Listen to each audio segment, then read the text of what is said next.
Hello everyone, I am Thomas Alfroy from the University of Strasbourg, and today I will show you that many BGP events remain off our radars, and I will show you how can we reduce these visibility gaps. I would like to introduce this presentation with this curve.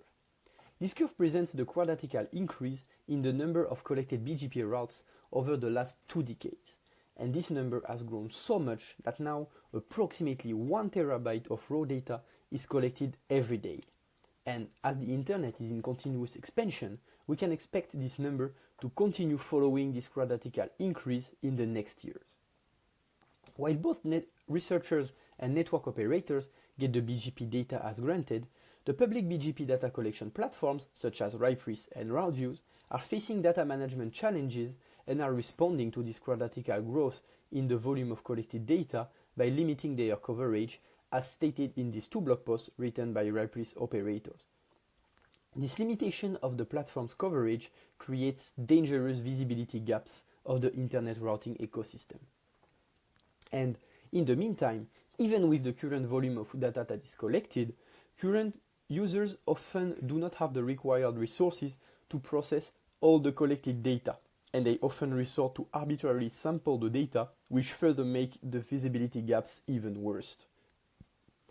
We conducted a survey among 8 authors of top research papers, and 7 out of them think that using more data could have improved their measurement analysis. However, research and commercial BGP monitoring tools cannot afford visibility gaps in BGP data. So the BGP data is used to monitor the internet routing ecosystem, and some of these projects are used to monitor critical services and are used for cybersecurity purposes. So, what is the impact of these visibility gaps on these critical tools? 1.2%. This is the vantage point coverage of the current BGP data collection platforms, RIPRIS and RoutViews here. So BGP data is collected from vantage points, or VP, which consists of a router located within a single autonomous system that exports its routes to a BGP data collection platform. And the vantage point coverage corresponds to the percentage of ASs operating in the internet that export their routes to a collection platform. And because of the continuous growth of the internet, this vantage point coverage has remained flat for now 2 decades. So low coverage is a problem. So because of the inherent path hiding nature of BGP, each vantage point only has a partial view over the internet routing.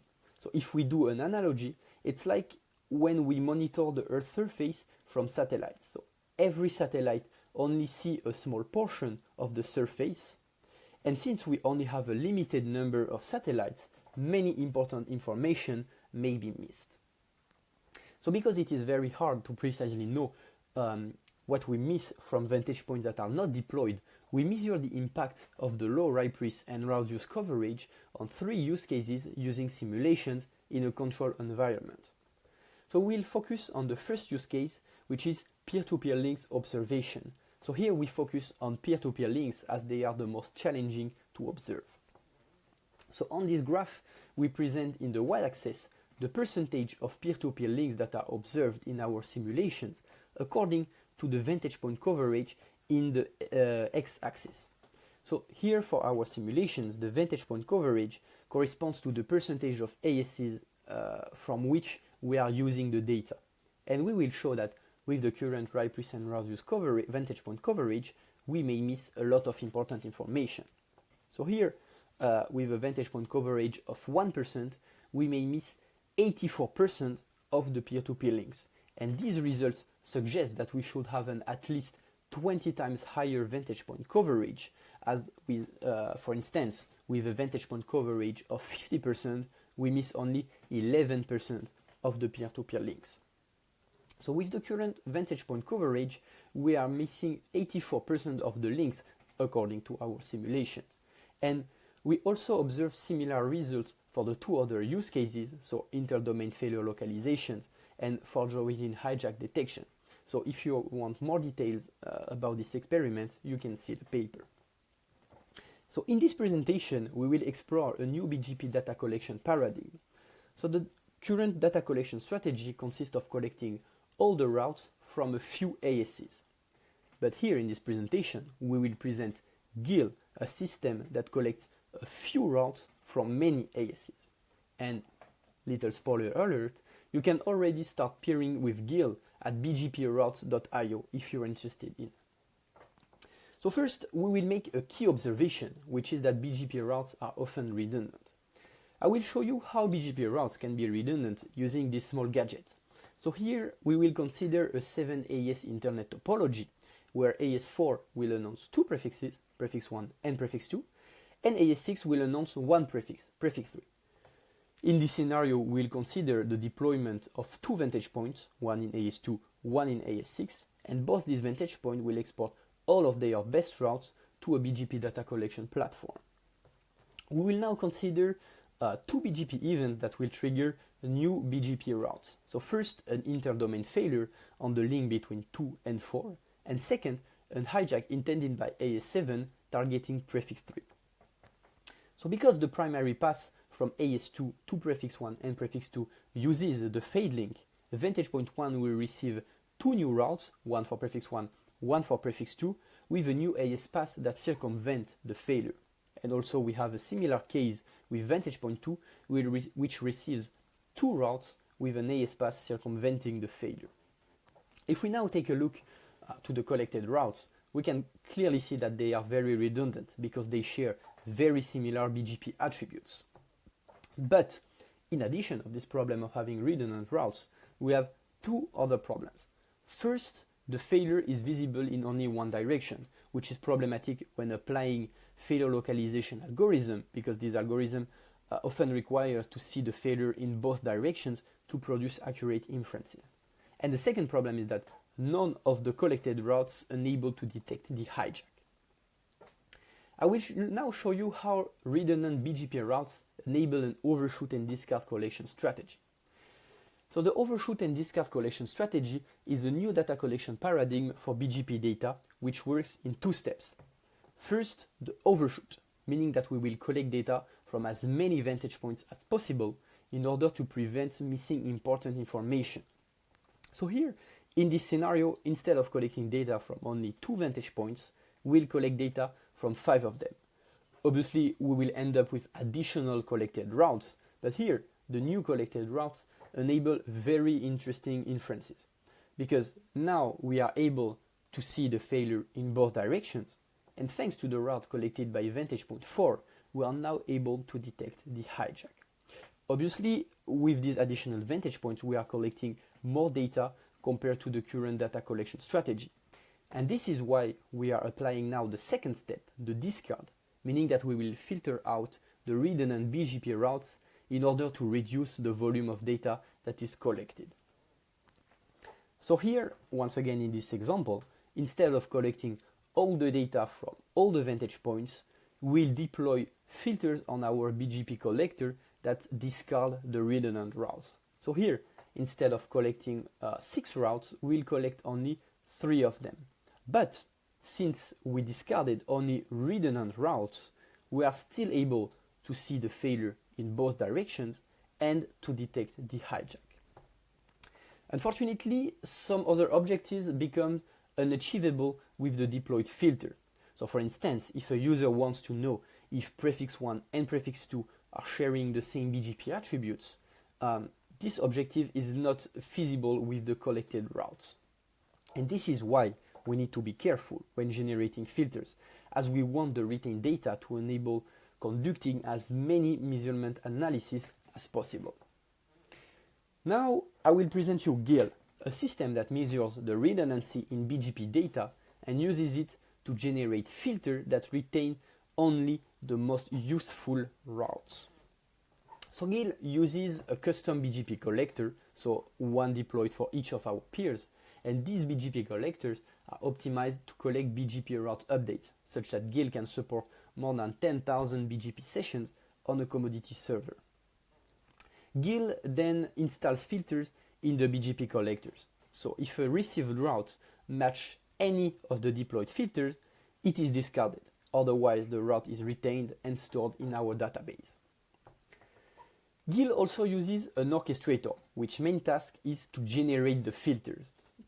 And this filter generation process is data-driven since it uses all the data collected by our BGP collectors to recompute the filters. And this filter generation process is GIL's fundamental algorithmic contribution. So this process works in 3 steps. The first one is to identify the redundancy in past BGP data, which is a very challenging task as there is no consensus on how to define the redundancy in the BGP data. The second step is to predict the future redundancies in BGP data. And fortunately, this is feasible because, as we measured in the paper, redundancy in BGP data is stable over time. And now, the third and last step consists of generating filters that retain only the most useful bits of the BGP data, which is also a very challenging task as we cannot predict what users want to do with the data. So it is very hard to predict what useful means for the users. So for the first step, GIL identifies past redundant routes. However, we showed earlier with the example that discarding all redundant routes may render some objective unachievable. And this is why GIL also uses a set of anchor vantage points, which consist of a set of non-redundant vantage points from which it will keep all the data.